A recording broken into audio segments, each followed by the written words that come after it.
Hello नमस्कार दोस्तों, स्वागत है आप सभी का आपके अपने YouTube channel self study academy पर। आप सभी को बता दें कि TGT, PGT, LT grade, DSSS इन सभी वैकेंसियों के लिए हम क्लासेस शुरू कर रहे हैं और स्पेशली होम साइंस। और सबसे पहले देखेंगे प्रीवियस ईयर, सारे पब्लिकेशन क्लियर करेंगे और इससे बाहर परीक्षा में आप लोगों का कुछ नहीं आएगा। कंटिन्यू आप लोग क्लास करते रहिएगा ताकि समय से आप लोगों की तैयारी हो सके, क्योंकि जुलाई के बाद कभी भी आप लोगों का एग्ज़ाम हो सकता है।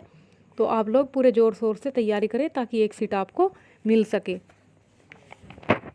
तो ये जो आपका सोल पेपर है ये आया था 2021 में और होम साइंस का था। तो आप लोगों को बता दें कि कैसा आया था।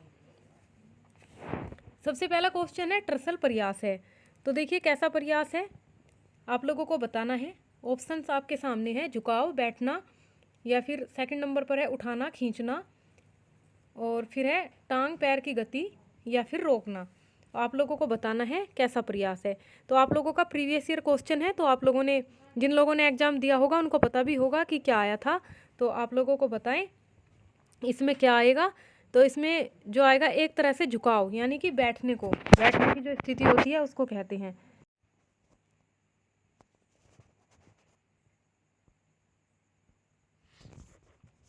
तो ये कहेंगे झुकाव यानी कि बैठना। फिर आ जाता है सेकंड क्वेश्चन, सिर पर लंबी पट्टी बांधने के लिए पट्टियों की आवश्यकता होती है। फास्टली देखेंगे, रैपिड फास्ट रिवीजन करेंगे क्योंकि क्वेश्चन काफ़ी ज़्यादा है। तो आप लोगों को बता दें कि सिर पर लंबी पट्टी बांधने के लिए पट्टियों की आवश्यकता होती है। आपको बताना है 1 पट्टी, 2 पट्टी, 3 पट्टी या फिर 4 पट्टी। तो इसको आपको डिटेल में समझा देते हैं कि सिर पर लंबी पट्टी बांधने के लिए 2 पट्टियों की आवश्यकता होती है और ये पट्टी कई कारणों से बांधी जाती है। कितनी पट्टी की आवश्यकता होती है? 2 पट्टी की। और इसके जो कारण है, घाव या चोट लगे अंग को संक्रमण या बाहरी धूल आदि दुष्प्रभाव से बचाने के लिए पट्टी की जाती है, या फिर शरीर के जो चोट खाए हुए अंग होते हैं और वहाँ की जो पेशियाँ होती हैं या फिर रक्तवाहिनी होती है, नसों को सहारा देने के लिए भी पट्टी की जाती है। नेक्स्ट क्वेश्चन देख लेते हैं, BCG का टीका किस रोग से बचाव करता है? आप लोगों को बताना है चेचक, डिप्थीरिया, तपेदिक या फिर टाइफाइड। तो आप लोगों का ऑप्शन क्या आएगा? तपेदिक। तपेदिक कैसे आएगा? तपेदिक आएगा क्योंकि यह क्षय रोग का एक कारण होता है, यानी कि संक्रामक रोग होता है तपेदिक, जो माइक्रोबैक्टीरियम ट्यूबरकुलोसिस नामक जीवाणु से होता है। इस रोग को यक्ष्मा या काक रोग भी कहते हैं। 1882 ईस्वी में जर्मन वैज्ञानिक रॉबर्ट कोच ने टीबी के जीवाणु की खोज की थी। किसने की थी खोज? जर्मन वैज्ञानिक रॉबर्ट कोच ने। ये जीवाणु मुंह से थूकते समय या फिर सांस के द्वारा भी फैलते हैं। तपेदिक या क्षय रोग से बचाव के लिए BCG का टीका शिशु के जन्म से 24 घंटे के अंदर लग जाना चाहिए। कब लग जाना चाहिए? 24 घंटे के अंदर। नेक्स्ट क्वेश्चन देख लेते हैं, आंतों की भित्ति से उत्पन्न होने वाले हार्मोन्स को क्या कहते हैं? आप लोगों को बताना है इंसुलिन, ग्लूकोटोन, या फिर कोलिसिस्टोकाइनिन, या फिर सोमाटोस्टेनिन क्या कहा जाता है? तो आप लोगों को बताना है क्या कहते हैं। तो आंतों की भित्ति से उत्पन्न होने वाले हार्मोन को कोलिसिस्टोकाइनिन कहलाते हैं, जो जठरांत प्रणाली का एक पेप्टाइड हार्मोन है। कैसा हार्मोन है? Peptide hormone. यह वसा और प्रोटीन के पाचन को प्रोत्साहित करने के लिए जिम्मेदार होता है। कोलिसिस्टोकाइनिन, जिसे आधिकारिक तौर पर पैनक्रोजाइमिन कहा जाता है, को ग्रहणी यानी कि छोटी आंत के पहले खंड में एंड्रोक्राइनिन कोशिकाओं द्वारा स्रावित किया जाता है। एंड्रोक्राइनिन कोशिकाओं द्वारा स्रावित किया जाता है। फिर नेक्स्ट क्वेश्चन देख लेते हैं, ढाका के मलमल का निर्माण होता है। ढाका के मलमल का निर्माण कहाँ होता है, कैसे होता है, इस पर भी बात करेंगे। तो कैसे होता है? सूती रेशों से होता है। कैसे होता है? सूती रेशों से। आपको बता दें कि ढाका के मलमल का निर्माण सूती रेशों से होता है। मसलिन या मलमल शब्द मछलीपट्टनम नामक भारतीय पतन से आया है। मलमल की साड़ी अंगूठी से निकल जाती है, यानी कितनी सॉफ्ट होती है कि मलमल की साड़ी अंगूठी से निकाल सकते हैं। किंतु अंग्रेजों की दमनकारी व्यापारिक नीति के कारण यह उद्योग नष्ट हो गया, क्योंकि अंग्रेज चाहते थे कि हमारा ही व्यापार चले, इन लोगों का व्यापार ना चले। तो अंग्रेजों ने जो यहाँ के जो भी कारीगर थे और जो यहाँ का उद्योग था, प्रसिद्ध था, वो नष्ट करने का प्रयास किया। भारतीय मलमल हाथ से निर्मित होता है, अत्यंत कोमल सूत से बनाया जाता है। भारत का यह भाग जो आजकल बांग्लादेश में है, इसका मुख्य केंद्र था, यानी कि वो हिस्सा बांग्लादेश में है जहाँ पर ये प्रमुख रूप से बनाया जाता था। 17वीं और 18वीं शताब्दी में भारत से ही मसलिन मलमल पूरे यूरोप में निर्यात की जाती है। कहाँ की जाती है? पूरे यूरोप में निर्यात की जाती है। अब नेक्स्ट देख लेते हैं, रक्त एवं उत्कोष में कीटोन बॉडीज एकत्रित होती है। कहाँ पर एकत्रित होती है आप लोगों को बताना है। आपके ऑप्शन क्या क्या है? हाइपोग्लाइसीमिया या फिर हाइपरग्लाइसीमिया या फिर डायबिटिक कोमा या फिर सीलियक रोग। तो आपका आंसर क्या हो जाएगा? आपका आंसर हो जाएगा डायबिटिक कोमा। डायबिटिक कोमा कैसे हो जाएगा इस पर भी बात करेंगे। डायबिटिक कोमा के बारे में बात कर लेते हैं, आप लोगों को इसके बारे में पूरी इन्फॉर्मेशन भी नहीं होगी। तो रक्त एवं उत्कों में कीटोन बॉडीज डायबिटिक कोमा में एकत्रित होती है। कहाँ पर होती है? कीटोन बॉडीज डायबिटिक कोमा में एकत्रित होती है। डायबिटिक कोमा डायबिटीज से जुड़ी एक ऐसी जटिलता होती है जिसके कारण मरीज बेहोश हो जाता है। यदि किसी व्यक्ति को डायबिटीज है तो उच्च ब्लड शुगर यानी कि हाइपरग्लाइसीमिया और बहुत कम ब्लड शुगर अर्थात हाइपोग्लाइसीमिया के कारण डायबिटिक कोमा होता है। कैसे होता है? हाइपोग्लाइसीमिया के कारण या फिर हाइपरग्लाइसीमिया और बहुत कम ब्लड शुगर अर्थात हाइपोग्लाइसीमिया के कारण डायबिटिक कोमा होता है। अब नेक्स्ट देख लेते हैं, मिलावट किसको कहते हैं। तो आप लोगों को पता ही है, बाहरी वस्तुओं को भोजन में मिलाने को कहते हैं, या भोजन से मूल्यवान वस्तुओं को या तत्वों को निकालने को कहते हैं, या फिर अधिक गुणवत्ता वाले पदार्थ के मूल्य पर कम गुणवत्ता का सामान बेचने को कहते हैं, या फिर समस्त जो भी ऑप्शन दिए गए हैं सबको कहते हैं। तो देखिए, बाहर से मिलावट करेंगे वो भी मिलावट होगी, मूल्यवान तत्वों को निकालेंगे तो उसकी जगह कुछ और मिलाएंगे वो भी मिलावट होगी, अधिक गुणवत्ता वाले पदार्थ के मूल्य पर कम गुणवत्ता का सामान बेचेंगे यानी कि दिखाएंगे और बताएंगे अच्छा लेकिन दे देंगे लोकल, तो उसको क्या कहेंगे? उसको भी मिलावट कहेंगे। तो आंसर क्या हो जाएगा? उपयुक्त सभी। नेक्स्ट क्वेश्चन आ जाता है, उल्टा टाँका किसे कहते हैं। आपके ऑप्शन है पलटाका, मिष्टाका, टकटाका या फिर जर्सी टाका। तो आप लोगों को बताना है। तो आपका आंसर क्या हो जाएगा? उल्टा टाँका किसको कहते हैं? पलटाका को कहते हैं। क्यों कहते हैं?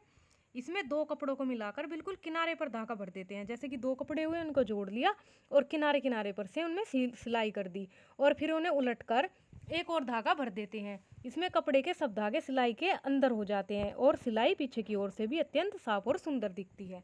तो इसलिए इसको पलटाका कहते हैं।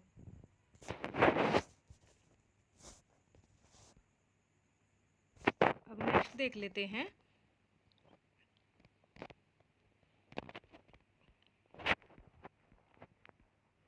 गृह व्यवस्था एक व्यवहारिक विज्ञान है, यह किसने कहा था। आप लोगों को बताना है कि गृह व्यवस्था एक व्यवहारिक विज्ञान है, यह किसने कहा था। ग्रास एम क्रैंडल ने, कोटजिन ने, राजमल पी देवदास ने या फिर इरीन ओपन हीम ने, किसने कहा था। तो ये कोटजिन की फेमस डेफिनेशन है कि गृह व्यवस्था एक व्यवहारिक विज्ञान है जिसमें प्रबंधन के माध्यम से परीक्षण निकाला जाता है। किसके माध्यम से? प्रबंधन के। कैसे?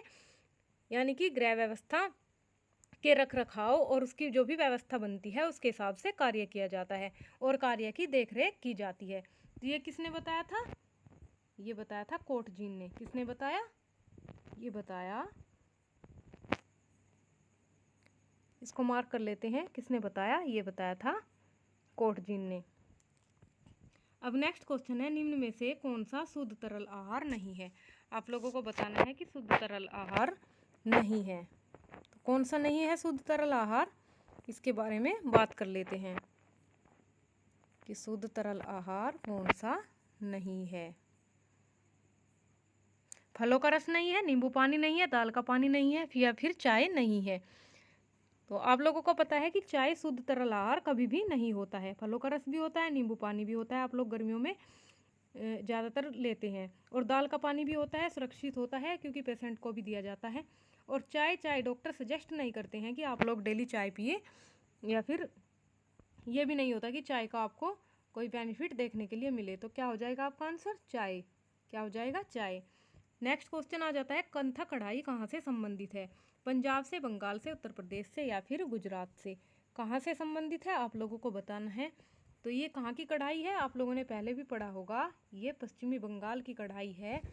और इसमें पुरानी साड़ियाँ क्या करते हैं, पुरानी साड़ियाँ और धोती के सूती कपड़ों को जोड़ा जाता है और उनकी निचली सतह बनाई जाती है और उसके ऊपर कई परतें बनाई जाती हैं। इसमें रंगीन धागों का बड़े ही धैर्य के साथ खूबसूरती से प्रयोग किया जाता है। कांथा कढ़ाई में धागों से विभिन्न प्रकार के जानवरों, यानी कि जैसे कि जंगली जानवर हुए, स्थानीय दृश्य हुए, या फिर फूल पत्तियाँ, इस तरह की इसमें डिजाइन बनाई जाती हैं। और अन्य कढ़ाई के बारे में भी आपको बता दें, जैसे कि ये कांथा पश्चिमी बंगाल से फेमस है, तो आपको पता होगा कच्छ गुजरात से फेमस है, कसूती कर्नाटक से फेमस है, फुलकारी पंजाब में फेमस मानी जाती है, और चिकनकारी उत्तर प्रदेश में मानी जाती है। चिकनकारी का प्रमुख केंद्र जो माना जाता है उत्तर प्रदेश लखनऊ माना जाता है। यहाँ तक आप लोगों को क्लियर हुआ। अब नेक्स्ट देख लेते हैं, बालक का समाजीकरण कहाँ से प्राप्त होता है। आप लोगों को बताना है सोशल मीडिया, विद्यालय या परिवार, आप लोगों को बताना है, या फिर खेल का मैदान। तो कहाँ कहाँ से होता है। तो देखिए, सबसे पहले आप लोगों को बता दें कि सबसे पहले जब बालक का समाजीकरण होता है तो सबसे पहले वह परिवार के बीच में रहता है, जहाँ खून के रिश्ते से जुड़े हुए व्यक्ति रहते हैं, उसको परिवार कहते हैं। और वैवाहिक संबंध वाले लोग रहते हैं, वो परिवार कहलाता है। और वहाँ से बालक का समाजीकरण प्रारंभ होता है। बालक में वंशानुक्रम रूप से प्राप्त कुछ अनुवांशिक गुण होते हैं, जैसे मूल भाव, संवेग, सहज क्रियाएं, क्षमताएं, इस तरह के बहुत सारे गुण हो जाते हैं। और अनुकरण, सहानुभूति, उन गुणों में भी वंशानुक्रम की महत्वपूर्ण भूमिका होती है। ये सभी तत्व बालक के समाजीकरण के लिए उत्तरदायी होते हैं, यानी कि कुछ चीज़ें वंशानुक्रम से मिलती हैं, कुछ चीज़ें हेरिडिटी से मिलती हैं, और कुछ चीज़ें ये सारी चीज़ें जो होती हैं मिलाकर बालक के समाजीकरण को प्रभावित करती हैं। तो क्या हो जाएगा, हो जाएगा परिवार। क्या आंसर हो जाएगा, आंसर हो जाएगा परिवार।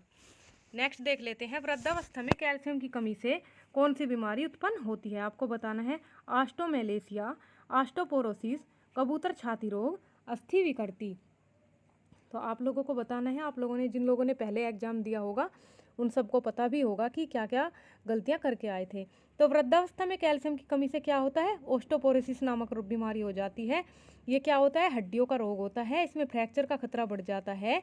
इसमें अस्थि खनिज घनत्व यानी कि BMD कम हो जाता है, यानी कि अस्थि सूक्ष्म संरचना विघटित हो जाती है।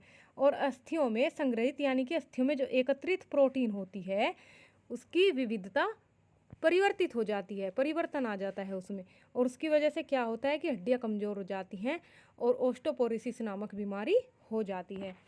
तो क्या हो जाएगा, इसका आंसर हो जाएगा आप लोगों का, क्या आंसर हो जाएगा, ऑस्टोपोरोसिस। नेक्स्ट है, प्रसार शिक्षा का प्रथम चरण क्या है। आप लोगों को बताना है कि प्रसार शिक्षा का प्रथम चरण क्या है। ध्यान आकर्षण, संतुष्टि, रुचि या फिर इच्छा। तो प्रसार शिक्षा का प्रथम चरण क्या होगा। सबसे पहले तो सोचने लायक बात है कि प्रसार शिक्षा का प्रथम चरण क्या है। जब आप लोग किसी भी चीज़ पर ध्यान नहीं दोगे, जब आपका ध्यान ही कोई आकर्षित नहीं करेगा, तो आप किसी की बातों को क्या ही समझोगे, क्या ही संतुष्टि प्राप्त करोगे, और क्या ही इच्छा जाहिर करोगे, और क्या ही आपकी इसमें रुचि होगी। तो सबसे पहले क्या होता है, सबसे पहले होता है ध्यान आकर्षण। कोई चीज़ आपका ध्यान खींचती है तभी आप उसमें रुचि दिखाते हो, और आपकी इच्छा होती है तभी आप उसमें संतुष्टि प्राप्त करते हो। तो इसका आंसर क्या होना चाहिए, ध्यान आकर्षण। नेक्स्ट आ जाता है, लिनन तंतु के तंते, जो लिनन तंतु होता है वो किस पौधे के तने से प्राप्त होता है। तो बताना है आपको, जूट के पौधे से प्राप्त होता है, कपास के पौधे से प्राप्त होता है, फ्लैक्स के पौधे से प्राप्त होता है, हिम्प के पौधे से प्राप्त होता है। तो आंसर हो जाएगा आपका, लिनन तंतु फ्लैक्स के पौधे के तने से प्राप्त होता है। यानी कि सन से बने वस्त्र पश्चिमी देशों में लिनन के रूप में जाने जाते हैं, आप सभी लोग जानते होंगे, नॉर्मली आप लोगों ने पढ़ा भी होगा। और परंपरागत रूप से चादरों, अंडरक्लॉथ और टेबल लिनन के लिए ये सब प्रयोग किए जाते हैं। तो कैसे प्राप्त होता है, फ्लैक्स के पौधे से प्राप्त होता है। एग्जाम में आ जाएगा, तो आप लोग बिल्कुल भी इसको नहीं बोलोगे कि कहाँ से प्राप्त हुआ था, फ्लैक्स के पौधे से लिनन तंतु प्राप्त हुआ था। प्रीवियस ईयर के एग्जाम में भी देखा था और अब भी आप लोगों ने देख लिया। अब नेक्स्ट आ जाता है आप लोगों का कि निम्न विषों में कौन सा निद्राकारी विष है। अफीम, शराब, गांजा या फिर भांग। यानी कि कौन कौन से नशे हैं जिनको करने से आप लोगों को क्या होता है, नींद आ जाती है। तो अफीम, शराब, गांजा या फिर भांग। तो क्या हो जाएगा, अफीम निद्राकारी विष होता है। कैसे होता है अफीम, आपका आंसर हो जाएगा अफीम। अफीम कैसे होता है, अफीम पेपेवर सोमनिफेरम, क्या, अफीम पेपेवर सोमनिफेरम के पौधे के दूध से प्राप्त होता है, यानी कि उसको सुखाकर बनाया जाता है। इसके सेवन से क्या होता है, मादकता आती है। और अफीम में कितने % मॉर्फिन पाई जाती है? 12%। कितने %? 12% मॉर्फिन पाई जाती है। जिसका प्रोसेस करके यानी कि जिसकी प्रक्रिया पूरी करके इसमें क्या बनाया जाता है? हीरोइन नामक मादक पदार्थ बनाया जाता है। आपने सुना होगा हीरोइन नामक मादक पदार्थ। और इससे क्या होता है? ड्रग्स तैयार करते हैं, जो कि एक निद्राकारी विष होता है। अब नेक्स्ट आ जाता है हैजा किसके द्वारा फैलने वाला रोग है? वायु द्वारा, जल द्वारा, भोजन द्वारा, या फिर इनमें से कोई नहीं। तो यह कैसा रोग है? आप लोगों को बताना है कि हैजा कैसा रोग है। तो आपको बता दें कि हैजा एक संक्रामक रोग है जो विब्रियो कैलेरी नामक जीवाणु के द्वारा होता है। हैजा जल द्वारा फैलने वाला रोग है। मक्खियां गंदे पानी के स्थानों पर बैठती हैं तथा इस रोग के जीवाणु को हमारे खाद्य पदार्थों तक पहुंचाकर क्या करती हैं? हैजे को फैलाती हैं। और इसमें क्या होता है? रोगी को लगातार दस्त होते हैं, उल्टियाँ होती है और शरीर में ऐंठन होती है। तो ये कैसे फैलता है? जल द्वारा फैलता है। और बाद में इसमें पेशाब आना भी रुक जाता है और क्या होता है? नाड़ी की गति तीव्र हो जाती है, रोगी का शक्तिपात हो जाता है, यानी कि उसके शरीर में जान भी नहीं रहती और इसमें रोगी की मृत्यु तक हो जाती है। अब नेक्स्ट देखते हैं, दिए गए विकल्पों में प्रसार शिक्षा की सर्वोत्तम विधि कौन सी है? आप लोगों को बताना है कि सर्वोत्तम विधि कौन सी है। फास्ट इसलिए चल रहे हैं ताकि आप लोग जल्दी से कवर कर पाएँ और इस वीडियो को कई बार देखें, रिपीट करें, ताकि आप प्रीवियस ईयर में बिल्कुल भी अगर कोई भी क्वेश्चन आ जाता है, क्योंकि कई बार क्वेश्चन रिपीट हो जाते हैं, तो आप लोगों को कोई भी प्रॉब्लम ना हो। ऐसे ये पूरी सीरीज कंप्लीट करेंगे, कोई भी पब्लिकेशन नहीं बचेगा और ना ही कोई भी प्रीवियस ईयर बचेगा, सभी को यहीं पर देखेंगे। ज़रूरत है दमदार तैयारी की। तो इसमें देख लेंगे दिए गए विकल्पों में प्रसार शिक्षा की सर्वोत्तम विधि कौन सी है। फर्स्ट ऑप्शन है आपका आकार व ग्राफ, सेकंड प्रदर्शनी, थर्ड आता है चित्र एवं फोटोग्राफ और फोर्थ आता है श्रव्य सामग्री। तो क्या आ जाएगा? सबसे विधि अच्छी विधि कौन सी होती है? सर्वोत्तम विधि वो होती है प्रदर्शनी, क्योंकि इसमें किसी भी चीज़ को बड़े अच्छे से देख सकते हैं, संरचना देख सकते हैं, कार्यप्रणाली को समझ सकते हैं। ये सब सारी चीज़ें दृश्य को से स्पष्ट हो जाती हैं।